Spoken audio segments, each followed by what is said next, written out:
Act 5, Scene 3 is the last scene of Romeo and Juliet. We're going to be reading it in two parts, starting with part 1 of Scene 3. Begins with Paris and his servant. They're in the graveyard going to visit Juliet's grave. He says, "Give me thy torch, boy, hence and stand aloof. Yet put it out, for I would not be seen among yond yew trees. Lay thee all along, holding thy ear close to the hollow ground, so shall no foot upon the churchyard tread, being loose, unfirm with digging up of graves."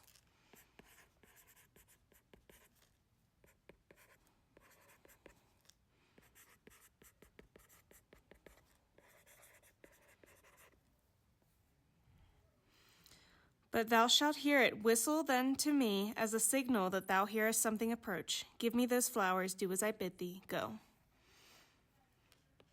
So this is the signal. Whistle then to me as a signal if you hear someone coming. I am almost afraid to stand alone here in the churchyard, yet I will adventure. And then he's putting flowers on Juliet's grave, calling her a flower. With flowers thy bridal bread I strew. O woe, thy canopy is dust and stones. Which with sweet water nightly I will do, or wanting that with tears distilled by moans. The obsequies that I for thee will keep, nightly shall be to strew thy grave and weep. So he's saying he will come back every night to bring flowers and cry.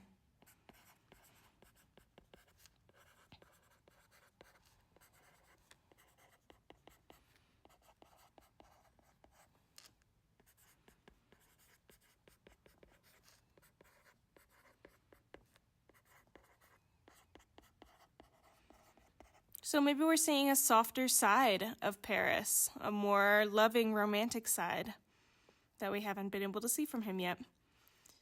Then we get the servant whistling. That was our signal earlier that someone's coming. The boy gives warning something doth approach. What cursed foot wanders this way tonight to cross my obsequies and my true love's right? What, with a torch? Muffle me, night, a while. And we see Romeo and his servant, Balthazar. He's an important character.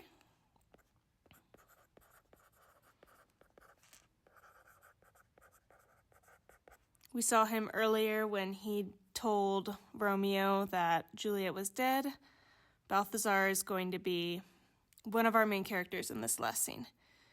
Give me that mattock and the wrenching iron. Hold, take this letter. Early in the morning see thou deliver it to my lord and father. Give me the light. Upon thy life I charge thee. Whatever thou hearest or seest, stand all aloof, and do not interrupt me in my course. Why I descended to this bed of death is partly to behold my lady's face, but chiefly to take thence from her dead finger a precious ring, a ring that I must use in dear employment. Therefore hence, be gone. But if thou, jealous, dost return to pry in what I further shall intend to do, by heaven I will tear thee joint from joint and strew this hungry churchyard with thy limbs. The time and my intents are savage wild, more fierce than the inexorable far, than empty tigers or the roaring sea. So, Romeo has come. He has a letter to give to, he wants Balthazar to give to his father. He's going to see Juliet, take her wedding ring.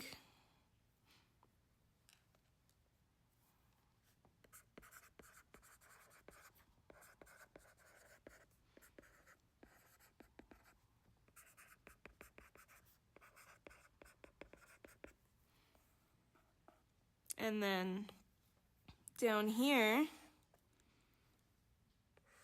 he's threatening Balthazar, and we're also getting a glimpse into his psyche at this point.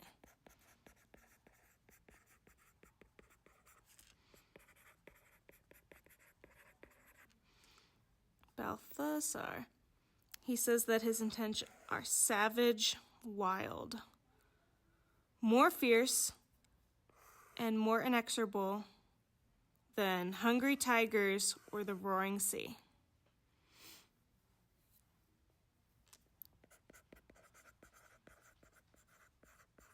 hyperbole.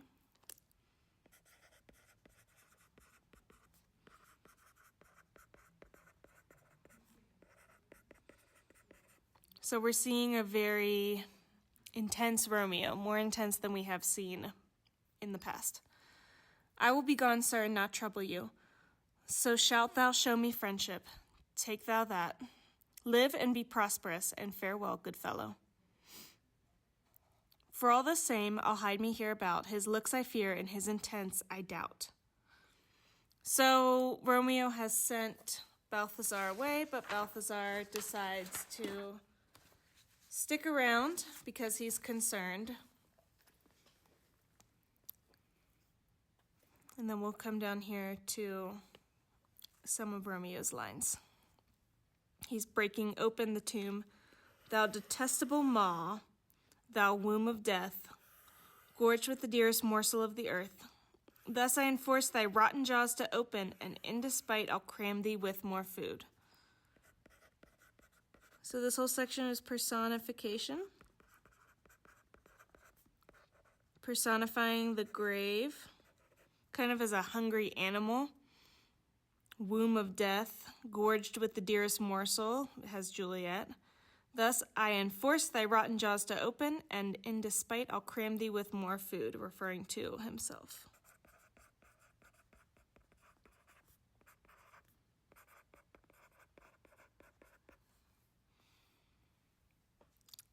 And then Paris is seeing him break open the grave. Mind you, Paris does not know anything about what has been going on with Romeo and Juliet. All Paris knows is that Romeo is a Montague, and he knows that the Montagues and Capulets don't get along. So put yourself in Paris' shoes. What does he think is happening here? He sees this teenage boy that's an enemy of the family trying to break open the grave. Of course, Paris thinks that Romeo does not have positive intent. He says, "This is that banished haughty Montague that murdered my love's cousin, with which grief it is supposed the fair creature died." So the Capulets think, and Paris thinks as well, Juliet died of grief over Tybalt.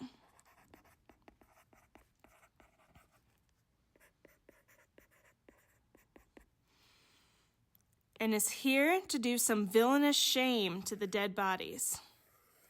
I will apprehend him. So Paris thinks Romeo has come to vandalize the graves.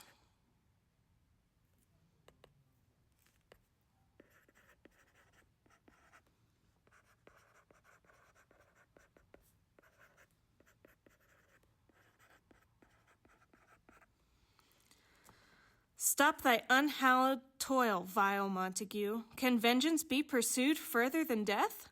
Condemned villain, I do apprehend thee. Obey and go with me, for thou must die. Paris has a good line here. Can vengeance be pursued further than death? So this line has two functions.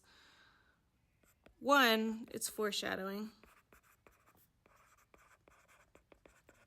Remember, the Capulet and Montague feud has been the driving force throughout this play, although it hasn't really been the primary focus for these last two acts. Keep that in mind, because at the very end of Act 3, that feud is going to come back in a major way. So one, this is our, can revenge be pursued after death?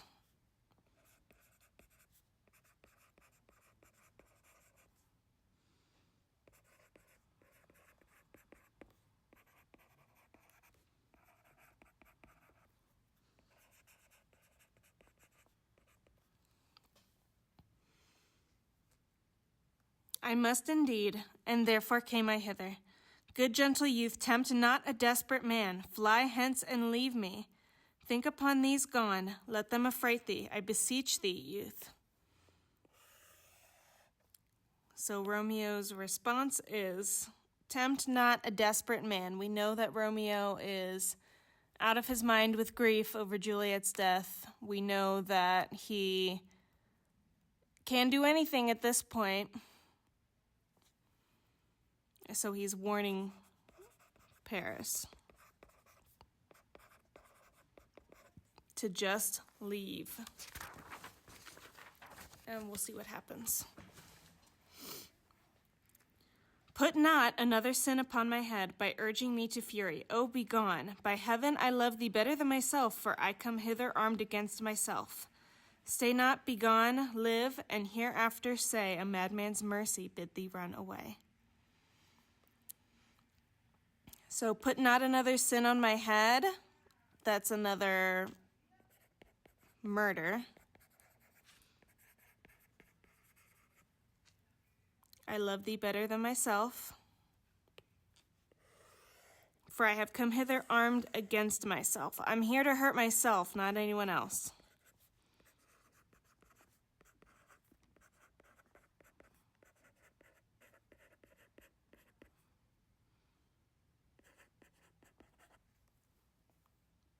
I do defy thy commination, and apprehend thee for a felon here. But Paris thinks he's defending Juliet's grave. He thinks he's doing the right thing.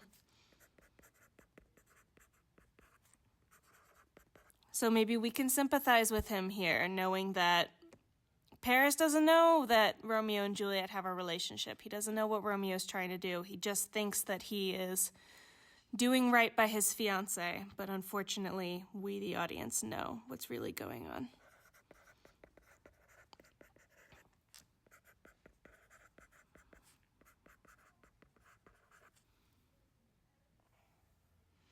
Wilt thou provoke me? Then have at thee, boy.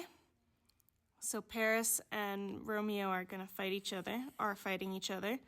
The servant sees this. O Lord, they fight. I will go call the watch. He's going to get the guards.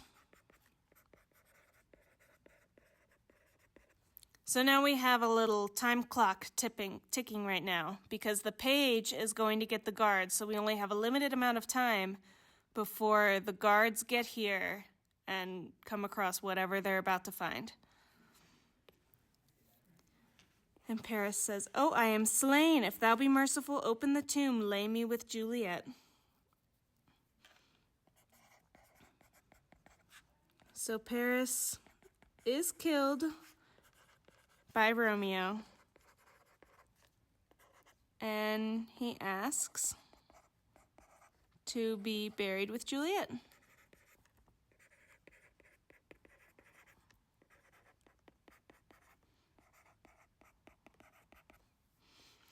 In faith I will, let me peruse this face. Mercutio's kinsman, noble county Paris. One of Mercutio's relatives.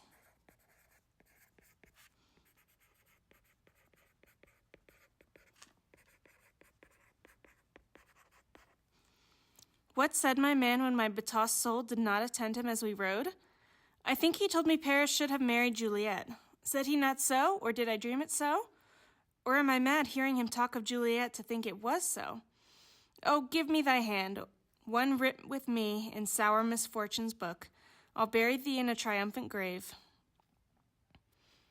A grave? Oh no, a lantern, slaughtered youth, for here lies Juliet, and her beauty makes this vault a feasting presence full of light. Death, lie thou there, a dead man interred. So we have a couple of interesting lines here. Romeo is remembering that Paris and Juliet were supposed to get married. We have another reference to our theme of fate as this immovable force throughout the play.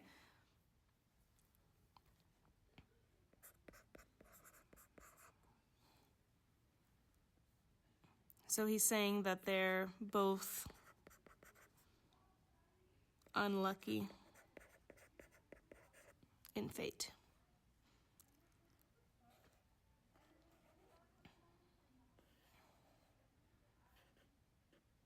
How oft when men are at the point of death have they been merry, which their keepers call a lightning before death? Oh, how may I call this a lightning? My love, my wife, death that hath sucked the honey of thy breath hath had no power yet upon thy beauty.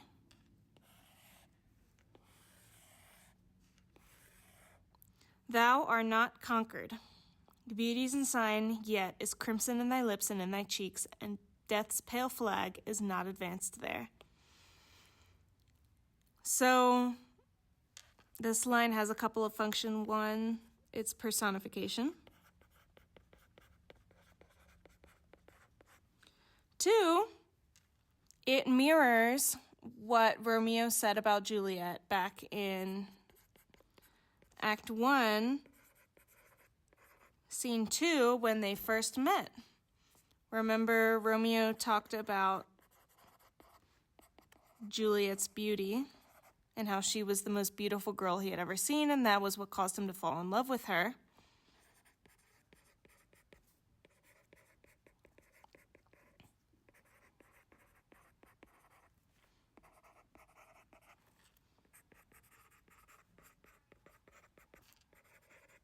And now it's the last thing he says about her as well. And then he's going to talk to Tybalt, because remember, Tybalt's rotting body is also there. Tybalt, liest thou there in thy bloody sheet? Oh, what more favor can I do to thee than with that hand that cut thy youth in twain, surrender his that was thine enemy? So he's saying, what can I do other than use the same hand that killed you to kill myself?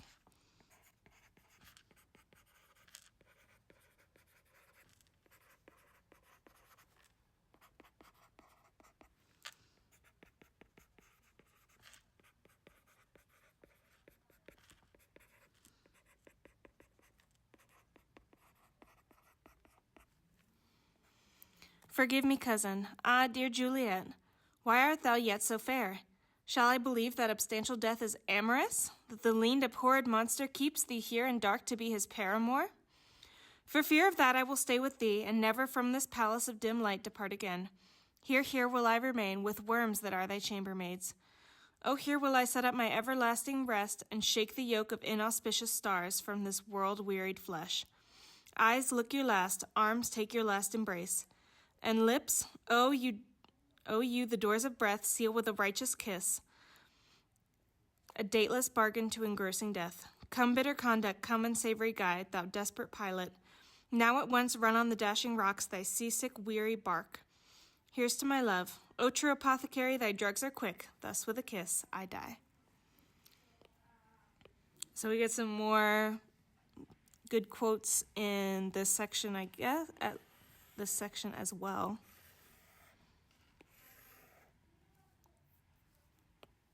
This is more personification,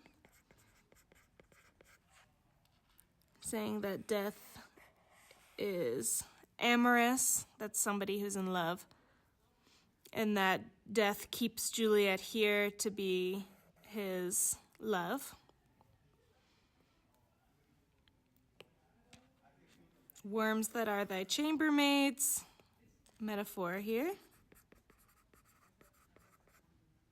Saying that instead of having human servants, because remember Juliet was nobility, now she's going to have worms instead.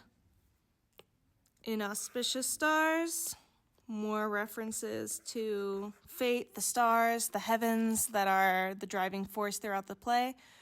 Remember back at the end of Act 1, Scene 1, Romeo has this line about how before they go to the party, he's worried that this will start a chain of events that ends badly. We're really seeing all of that foreshadowing come to a head here in Act 3. So we're going to do a lot of referencing back to those earlier bits of foreshadowing that we mentioned.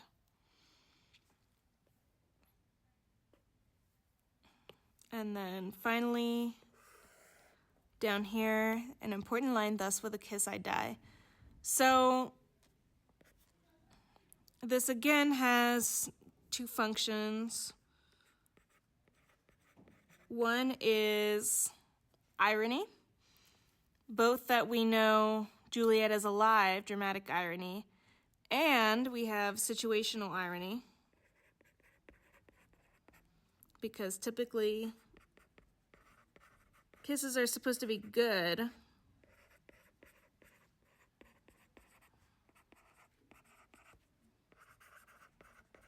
But this one brings death. And then our second is foreshadowing. We know from the prologue that Romeo and Juliet are star-crossed lovers. And what this word star-crossed means is basically that their relationship was doomed from the start. They were never meant to actually be together.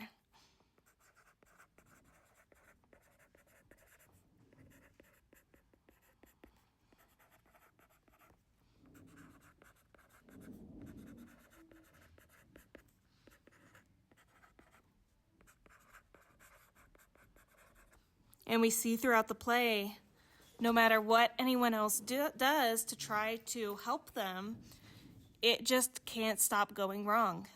And that's because of this idea that fate is this immovable, uncontrollable force on the characters' lives. Romeo and Juliet were never meant to be together. No matter what anyone does, they never will be together. And now we're seeing that finally come true here in Act 5, Scene 3. St. Francis be my speed, how oft tonight have my old feet stumbled at graves. Who's there? So we know Friar Lawrence is back. He's here to help Juliet. Here's one, a friend, and one that knows you well. Bliss be upon you. Tell me, my good friend, what torch is yon that vainly lends this light to grubs and eyeless skulls? As I discern, it burneth in the capel's monument. It doth so, holy sir, and there's my master, one that you love. Who is it? Romeo. How long hath he been there? Full half an hour. Go with me to the vault. I dare not, sir. My master knows not that I am gone hence, and fearfully did menace me with death if I did stay and look on his intents. Stay then, I'll go alone. Fear comes upon me. Oh, much I fear some ill and thrifty thing. So this is our first time we're seeing Friar Lawrence scared.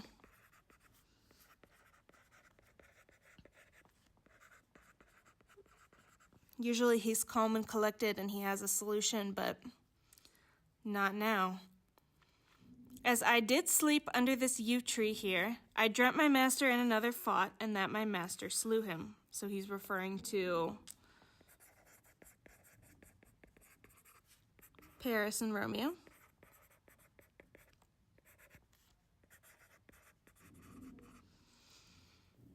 Romeo, alack, alack, what blood is this which stains the stony entrance of the sepulchre? We know it's Paris's blood.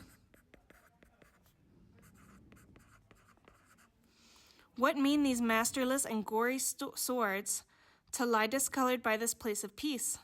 Romeo, oh pale, who else? What, Paris too, and steeped in blood? Ah, what an unkind hour is guilty of this lamentable chance. The lady stirs. So again, more references to fate. O comfortable friar, where is my lord? I do remember well where I should be, and there I am. Where is my Romeo? I hear some noise. Lady, come from that nest of death, contagion, and unnatural sleep.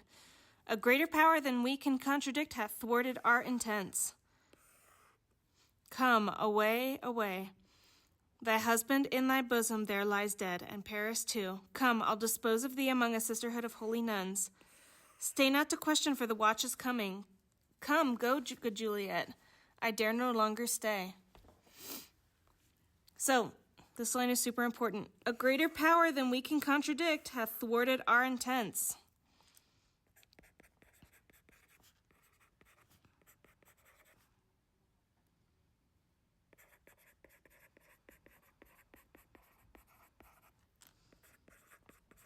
So fate is that greater power.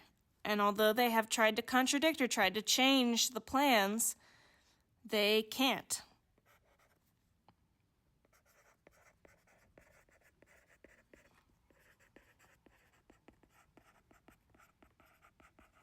They are powerless against it.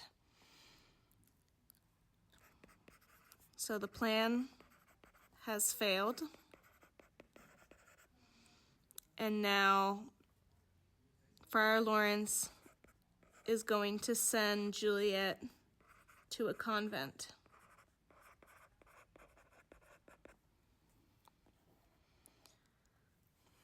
And then at the very end, he runs away.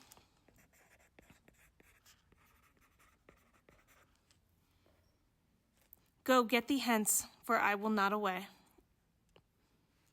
So Juliet is saying, go, get out of here. I'm not leaving.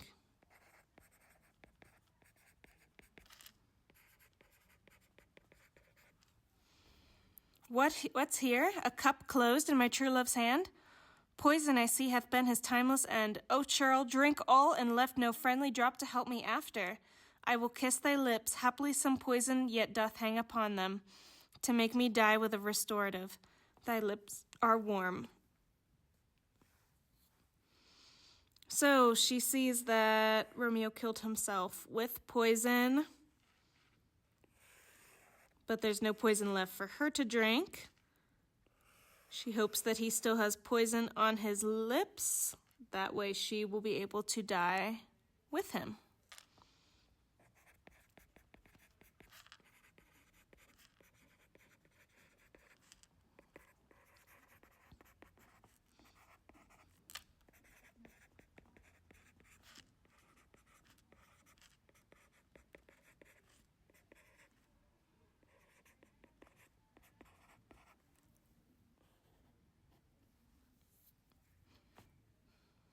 And then we get the guards' first appearance. Remember, we heard earlier that Paris' servant was calling them. Now they're here. Lead boy, which way? And Juliet says, yea, noise? Then I'll be brief. O happy dagger, this is thy sheath. There rest, and let me die. She takes Romeo's dagger, stabs herself, and dies. So this is where we end part 1 with Romeo and Juliet both dead.